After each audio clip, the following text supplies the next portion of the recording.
का उद्देश्य क्या था? केवल कलयुग के जीवों को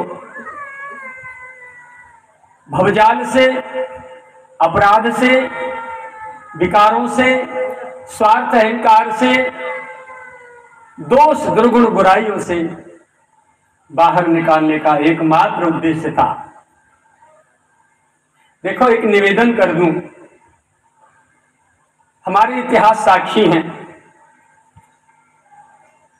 हमारे सभी धर्म ग्रंथ इस बात को प्रमाणित करते हैं। अनेकों घटनाएं ऐसी घटी हैं जहां बड़े बड़े लोग उनसे प्रभावित हुए हैं और ऐसी लीलाएं उनके द्वारा गोविंद ने कराई हैं कि जिनको प्रमाण मान करके संसारी जीव गलत मार्ग पर अनुसरण कर जाता है।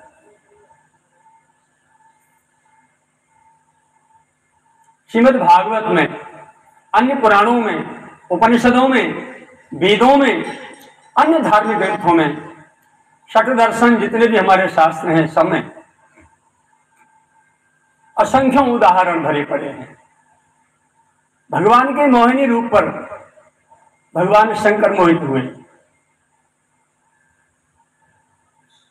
जिन्होंने कामदेव को जला के राख खाक कर दिया, जिनकी बीते संवत सहज 87 तजी समाधि शंभु अविनाशी, 87 हजार वर्ष तक तो जिनको होश नहीं रहता कि शरीर भी है कि नहीं, ऐसे निरंतर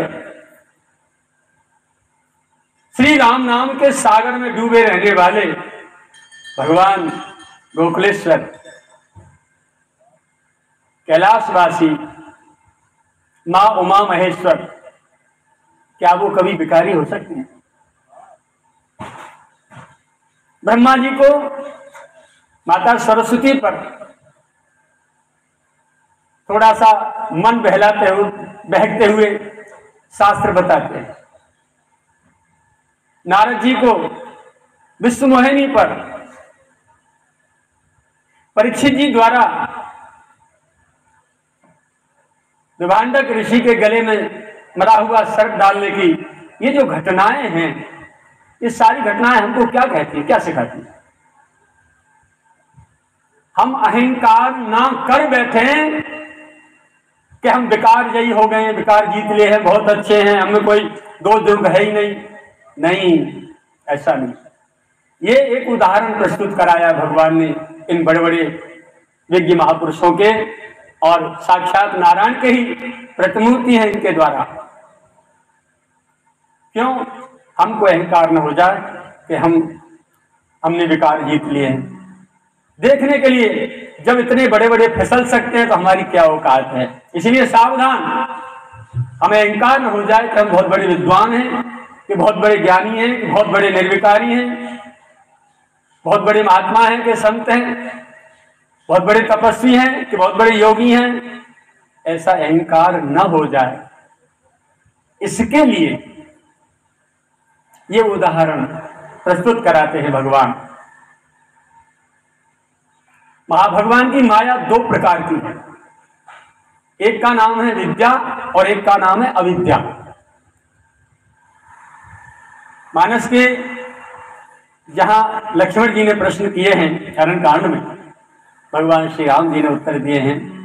दुआ नंबर 13 से आगे वहां माया का स्वरूप पूछा है लक्ष्मण जी ने, संसार क्या है, माया क्या है, ईश्वर क्या है, जीव क्या है। इनका सबका स्वरूप मेरी समझ में आ जाए और समझ के सुन करके मैं प्रभु आत्मश्री चरणों की सेवा में पूरी निष्ठा से लग जाऊं, इसके लिए मुझे आप ये सब कथा सुनाइए। भगवान ने सुनाई है वहां, तो वहां भगवान ने माया का परिचय दिया है। एक तो है अविद्या, एक दुष्ट अतिशय दुख रूपा, जा बस जीव परा भवकूपा।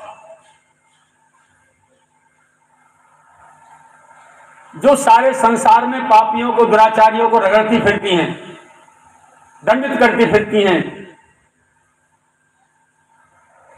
वो है अविद्या रानी, भगवान की माया। और दूसरी है विद्या, एक रचे जग गुण बस जाके। अब गुण नहीं, सद्गुणों की जो साम्राज्ञी हैं वो है विद्या रानी।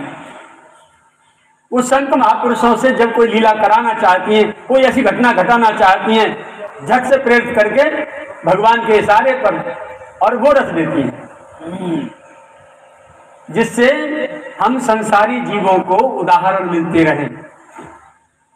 मैं बताऊं, श्रीमद् भागवत जी को अध्ययन करने का अवसर नहीं मिला। साइंस पढ़ी थोड़ी सी, कितनी बिजली बनती है? अरबों खरबों रुपए प्रतिदिन का खर्चा गवर्नमेंट कर रही है, और बड़ी बड़ी लाइन बिछा करके पावर हाउस, सब स्टेशन जगह जगह गांवों में, घर में, शहरों में, सिटियों में लगाए, फिर लाइन बिछा करके वहां step up step down transformer लगाए, 11,000 की लाइन पहुंचाई, वहां से धारा 440 वोल्टेज या 250 वोल्टेज सप्लाई करके आपको लाइन दे दी। अरबों खरबों गवर्नमेंट जो खर्च कर रही है, हमें कितने में मिल रही है? कौड़ियों में। और सारे के सारे सुख, सारे के सारे हमारे यंत्र घरों में, एसी, कूलर, पंखा, हीटर और भी सारे फ्रिज वगैरह जो भी है वो सब चल रहे हैं, संचालित हो रहे हैं। कब? जब हमारा तार जुड़ा है ट्रांसफॉर्मर से, तब। यदि तार हमारा, जहां ध्यान से सुनने की बात है, इस उदाहरण के माध्यम से मैं आपकी श्रद्धा तक पहुंचूंगा, तो जो तार आपका ट्रांसफॉर्मर की खूंटी पर जुड़ा है या लाइन पर जुड़ा है, वो जितना टाइट होगा, क्योंकि वो आकाश में लटक रहा है डोरी,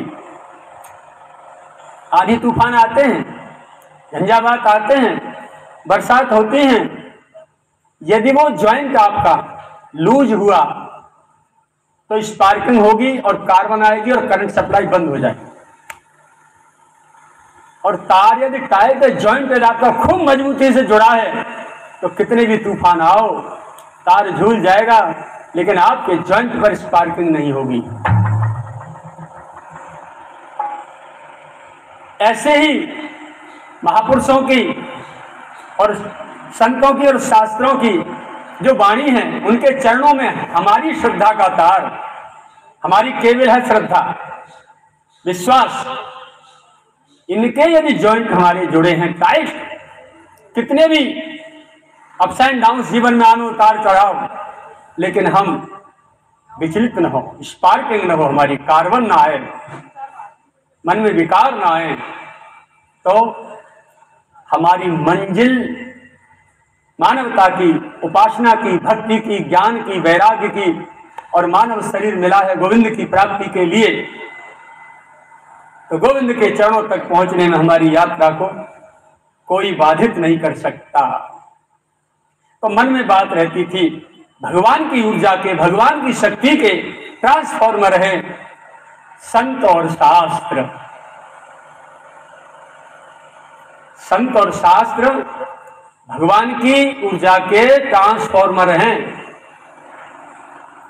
अनंत कोट मेगावाइट, गोगावाइट और उसको वाइट होते होंगे, कितनी ऊर्जा कहां कहां बन रही है, भगवान के चरणों से निकल के आ रही है, और संत जगह जगह विराजे हैं। और वहां के समाज के लोगों के श्रद्धा के और विश्वास के तार जिस हिसाब से, जिस स्तर से, जिस तरीके से जुड़े होंगे, उतनी धारा वोल्टेज आपको प्राप्त होती रहेगी, उपासना की शक्ति प्राप्त होती रहेगी, आत्म चेतना, प्राण चेतना, आत्मशक्ति, क्रिया शक्ति। तो मेरे मन में बात आती थी कि मैं क्यों अध्ययन करूं, केवल श्री चरणों से तार जुड़ा रहे। जो इन्होंने इकट्ठा किया है सदगुरु भगवान, इन्होंने जो इकट्ठा किया है, खूब कठिन से कठिन त्याग, वैराग्य, तपस्या, साधना सब कुछ करके रात दिन रो रो के गोविंद को गोद में खिला खिला के मेरा तार इस ट्रांसफॉर्मर से जुड़ा रहे तो सारी ऊर्जा मेरे में आई जाएगी। और ये प्रमाण है, प्रत्यक्षम किम प्रमाणम। मुझे नहीं पता, बस व्यासपीठ पर मुझे गोदी में लेके बैठ जाते हैं, मेरे मुख से क्या निकलता है मैं भी सुनते सुनते आनंदित होता हूं, और जो भी सामने श्रोता के रूप में विराजते हैं वो तो आनंदित होते।